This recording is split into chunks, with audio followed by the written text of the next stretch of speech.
அனைவருக்கும் வணக்கம்.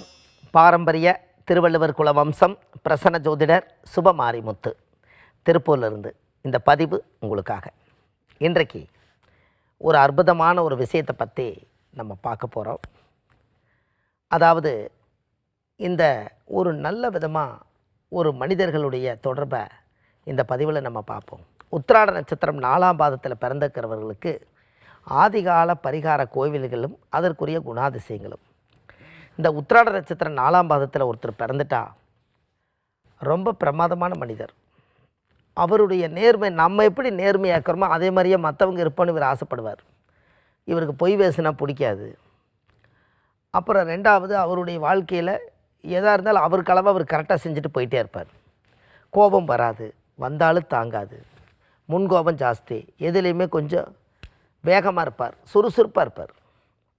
சூரியன் திசை, அதனால் கொஞ்சம் காலையில் நம்ம எந்திரிக்கிறதுக்கு முன்னாடியே சூரியன் எந்திரிச்சு வந்துடுறாரு.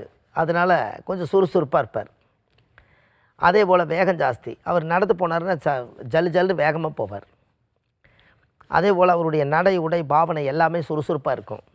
இந்த முகம் பார்த்திங்கன்னா ரொம்ப அந்த ஒரு கண்ணம், வட்டமுகமான முகம், புட்டு கண்ணம், ஏர் நெத்தி, நல்லா வாட்ட சாட்டமாக அந்த கட்டுமஸ்தான உடம்புன்னு சொல்லுவாங்க. இது எல்லாமே அவருக்கு ஆண்டவன் கொடுத்த அமைப்பு. இது எல்லாமே அவருக்கு இருக்கும். நம்ம ஒரு வழியில் நம்ம உடம்பை கெடுத்துக்கிறது அது நம்மளுடைய இஷ்டம். ஆனால் அவர் ஆண்டவன் கொடுத்த யோகம், இதுதான் அவங்களுடைய வாழ்க்கை. அதே போல் தாய் மேல் நல்லா பாசமாக இருப்பாங்க. அவங்க அம்மா அப்பாவுக்கு தேவையானதை செய்து கொடுக்கணும்னு இவங்க ஆசைப்படுவாங்க. கூட பிறந்தவங்க மேலே பாசத்துக்காக இயங்குவாங்க. இந்த நட்சத்திரக்காரே மொத்தமாக பாசத்துக்காக இயங்குவாங்க. இந்த பாசத்துக்காக இயங்கிறது பலவிதமான யோகம் இருக்குது. ஆனால் தாய் தந்தைகள் மேலே பாசத்துக்காக இயங்குவாங்க. அவங்களுக்கு முன்னோர்களுடைய ஆசீர்வாதம் எப்போவுமே அவங்க தேடி தேடி அவங்க அந்த காலத்தை தேடுவாங்க. பல தொழில் செய்தாவது நம்ம வாழ்க்கையில் முன்னுக்கு வரலான்னு பிறந்த ஒரு விட்டு வெளியூர் போனால் தான் அவங்களுக்கு யோகம். அதே போல் அவர் பிறந்தது ஒரு இடம், வளர்ந்தது ஒரு இடம், இருக்கிறது ஒரு இடமா இருக்குது. அதே ஊருக்குள்ளே இருந்தாலும் இடமாற்றம் இருக்கும். ஒரே இடத்துல இருக்க மாட்டார். வேறு ஊர் போய் பொழைச்சாருன்னா அவர் அசுர வளர்ச்சிக்கு வந்துடுவார். அந்த ஊரில் போய் அந்த அடுத்த ஊரில் போய் நல்லா பொழைச்சி அந்த பூர்வீகத்தை போய் காப்பாற்றுவார். அப்போ இந்த பூர்வீகத்தை போய் காப்பாற்றி அந்த பூர்வீகத்தினுடைய பேரு புகழை அவர் சம்பாதிக்கணும்னு ஆசைப்படுவார். அந்த நல்ல நல்ல யோகங்கள் எல்லாம் அவங்களுக்கு அனுபவிக்கிற யோகம்.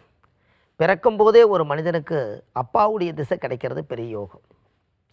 அப்படி ஒரு திசை வந்துட்டால் அப்பாவுடைய தொழில், அப்பாவுடைய கௌரவம், அப்பாவுடைய பேச்சு திறமை எல்லாமே இவருக்கு வந்துடும். அதனால தான் பிறக்கும்போதே சூரியன் திசையில் பிறக்கிறது. பாருங்கள், ஒரு மனிதனுடைய யோகங்கள் எந்த அளவுக்கு சிறப்பு இருக்குது. குடும்பத்துக்குள்ள பேரு புகழ், மகிழ்ச்சி, சந்தோஷம், நிம்மதி எல்லாத்தையும் தேடுவார். இந்த தானம் தர்மம் புண்ணியமெல்லாம் நிறைய செய்வாங்க. அந்த நட்சத்திரக்காருக்கு எப்போவுமே கொடுத்து வாழணுங்கிற ஆதரவு எப்போவுமே இருக்கும். அவங்க வாழ்க்கையில் அடுத்த லெவலுக்கு போகணும், நல்லா வாழணும், நல்லா இருக்கணும், சீக்கிரமாக வாழ்க்கையில் முன்னுக்கு நிறைய பேத்துக்கு நல்லது செய்யணும். இந்த பெருந்தன்மையான மனசு அவங்ககிட்ட கொஞ்சம் இருக்கும். அவங்ககிட்ட இது பெருமை பேசினா அவங்களுக்கு பிடிக்காது. சட்டுன்னு கோபம் வந்துடும். இந்த உத்திராட நட்சத்திரம் 4ஆம் பாதம் ஆல்ரெடி இந்த உத்திராட 4ஆம் பாதம் வரும்போது அவங்க மகர ராசிக்கு போயிடுவாங்க. அந்த மகர ராசியில் தான் அவங்க இருப்பாங்க. காலச்சக்கரத்துக்கு அது 10வது ராசி. எப்போவுமே தொழில் மேலே சிந்தனை இருந்துக்கிட்டே இருக்கும். அது காலச்சக்கரத்துக்கு 10. இந்த காலச்சக்கரம்னா மேசத்துலேருந்து 10 தான். இந்த 10வது ஜாதகத்தில் ஒரு பெரிய யோகத்தை கொடுக்கும். அதே போல் அந்த பூர்வீகத்தினுடைய பேரை காப்பாற்றணுன்னு சொல்லி அவங்களுக்கு நிறையா விஷயங்கள், நல்ல விஷயங்கள் நடக்க ஆரம்பிச்சிடும். அந்த பேரு புகழை சம்பாதிக்கணுங்கிற எண்ணங்கள் உருவாயிரும். அந்த தெய்வத்தினுடைய அனுகிரகங்கள் எல்லாமே அவங்க லைஃப்பில் நல்லாயிருக்கும். அதே போல் மனைவிக்காக, குடும்பத்துக்காக, குழந்தைகளுக்காக கஷ்டப்படுவாங்க. பெண்ணாக இருந்தாலும் கணவனுக்காக, குழந்தைகளுக்காக கஷ்டப்படுவாங்க. உத்திராட நட்சத்திரம் என்றைக்குமே ஒரு ஆண் சிங்கம் மாதிரி எல்லாத்தையும் இழுத்து போட்டு நான் சமாளித்து ஓடுறேன்னு சொல்லி போயிட்டே இருக்கு. யாரையும் கண்டுக்காது. அவங்க பாட்டுக்கு போவாங்க, அவங்க பாட்டுக்கு வருவாங்க. யாரையும் மனசை கெடுக்க மாட்டாங்க, யார் மனசையும் புண்படுத்த மாட்டாங்க.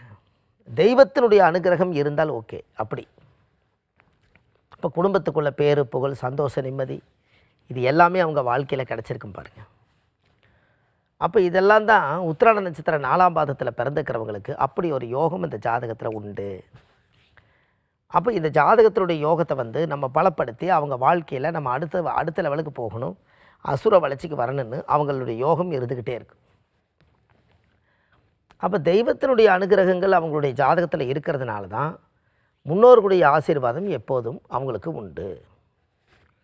அவங்களுக்கு சொத்து நிறைய சேரும், இடம் வாங்குவாங்க, வீடு கட்டுவாங்க. ஏன்னா அவங்க ஜாதகத்துக்கு காலச்சக்கரத்துக்கு 10வது இடம். அந்த 10வது இடம் தொழிலில் முன்னேற்றமானாலே பணங்காசு இருக்கும். அந்த பணங்காசை வச்சு அவங்க தொழில் பண்ணுவாங்க. அந்த தொழில்களை எல்லாம் பண்ணி அவங்க லைஃப்பில் ஒரு அசுர வளர்ச்சிக்கு வரக்கூடாத யோகங்களை ஏற்படுத்துவாங்க. குடும்பத்துக்கு தேவையான எல்லா யோகங்களுமே நல்லா வேலை செய்யும். அப்போ முன்னோர்களுடைய சொல்ல மதித்து நடக்கக்கூடியவங்க, அவங்களுக்குன்னு ஒரு தாய் தந்தைக்கு ஏதாவது நல்லது செய்யணுங்கிற எண்ணம் இருக்கும். ஆடம்பரமான வாழ்க்கையை கொஞ்சம் குறைச்சிக்குவாங்க, எளிமையாக வாழணும்னு ஆசைப்படுவாங்க. ஆனால் பேரு புகழ் இயற்கையாகவே அவங்களுக்கு தேடி வரும். ஊருக்குள்ளே அவருடைய பேர் கேட்டால் மதிப்பாக இருக்கும். அந்த மதிப்பை தக்க வச்சு வாழ்கிறதே இந்த உத்திராடம் தான். என்னை மதித்தா நான் உன்னை மதிக்கிறேன் அப்படிம்பாங்க. என்னை மதிக்கலைன்னா நான் உன்னை மதிக்க மாட்டேம்பாங்க. அதனால் மதிப்பு என்றைக்கு அவங்களுக்கு கொடுக்கணும். அப்போ தான் அவங்ககிட்டருந்து இந்த காரியத்தை நீங்கள் விலை கொடுத்து வாங்க முடியும். அப்போ ஜாதக ரீதியாகவே உங்களுக்கு அந்த யோகம் இருக்கல்லவா? அப்போ இதெல்லாம் தானே உங்களுக்கு ஒரு பெரிய சிறப்பு. அப்போ உங்கள் முன்னோர்கள் அந்த காலத்தில் எழுதி வச்ச ஏடு தானே. அதுக்கெல்லாம் இந்த ஆதிகால பரிகாரம் உத்திராட நட்சத்திரத்துக்கு 4ஆம் பாகத்துக்கு உண்டான கோயிலை பற்றி இப்போ நம்ம பார்க்க போகிறோம். அதாவது புதுக்கோட்டை மாவட்டம் குடுமையான் மலை சிகநாதர் சாமி. இந்த கோவில் கூகுளில் சர்ச் பண்ணுங்கள். அந்த குடுமையான் மலை புதுக்கோட்டை மாவட்டத்தில் சிகநாதர் சாமின்னு சொல்லி ஆதிகால பழமை வாய்ந்த கோயில் இருக்குது. அந்த கோவிலில் போய் 5 விளக்கு தீபம், சாமிக்கு தேங்காய் பழம் மாலை கல்கண்டு வச்சு பூஜை பண்ணி அந்த சாமிக்கு கும்பிட்டு வந்தீங்கன்னா உங்களுடைய பிரச்சனைகள் எல்லாமே சரியாயிடும். இது எல்லாம் மனசார செய்துட்டு வாங்க. இந்த ஆதிகால பரிகார புத்தகத்தில் எல்லா விஷயங்களும் கொடுத்துருக்கேன். இந்த புத்தகம் இந்த உலகத்துக்கு ரொம்ப முக்கியமான புத்தகம். இந்த புத்தகம் கீழே ஆன்லைன்லேயே கிடைக்கிது. ஒரு A4 சைஸு 1736 பரிகாரம் கொண்ட புத்தகம். இந்த புத்தகம் ஒவ்வொரு வீட்லேயும் இன்றைக்கி வாழுது. அதனால் இந்த கீழே போயிட்டுக்க நம்பருக்கு கால் பண்ணுங்கள், உங்களுக்கு கண்டிப்பாக கிடைக்கும். அதுபோல் சென்னையில் வடபழனியில் தெப்பக்குளம் வாசலே நம்ம ஜோதிட அலுவலகம் இருக்குது. அங்கே நம்ம ஜோதிடம் சனிக்கிழமை, ஞாயிற்றுக்கிழமை, திங்கக்கிழமை ஜோதிடம் பார்க்குறோம். மற்ற தினங்கள் திருப்பூரில் பார்க்குறோம். பாரம்பரிய திருவள்ளுவர் குல வம்சம், பிரசன்ன ஜோதிடர் சுபமாரிமுத்து. வாழ்வது ஒரு முறை, வாழ்த்தட்டும் தலைமுறை. நன்றி, வணக்கம்.